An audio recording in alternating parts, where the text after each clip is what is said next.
বন্ধুরা, কল্পনা করুন একজন মানুষকে শুধু তার নোংরা পোশাকের জন্য সবাই অপমান করল, কিন্তু কিছু মিনিট পরে পুরো বিমান দাঁড়িয়ে তাকে স্যালিউট দিল। কি ঘটেছিল সেই দিনে? চলুন জেনে নিই আজকের গল্প। সকালবেলা কলকাতা থেকে বেঙ্গালুরু যাওয়ার ফ্লাইট। যাত্রীদের ভিড়ে পুরো কেবিন গমগম করছে।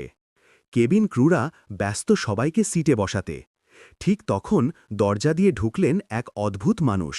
বয়স প্রায় 50, গায়ের রং রোদে পোড়া, চোখের নিচে ক্লান্তির রেখা স্পষ্ট, চুল এলোমেলো, গাল কাঁচা দাড়িতে ভর্তি। তার পরনে পুরনো জ্যাকেট, বোতাম কিছু খোলা। দেখেই মনে হচ্ছিল তিনি যেন এই ভ্রমণের যাত্রী নন। টিকিট দেখিয়ে তিনি জানালার পাশের 18 নম্বর সিটে বসলেন। পাশে বসা এক মহিলা মুখ বাঁকা করে নাক চেপে ধরলেন, চোখে তাচ্ছিল্য। এ লোকটা কি সত্যি এই ফ্লাইটের যাত্রী?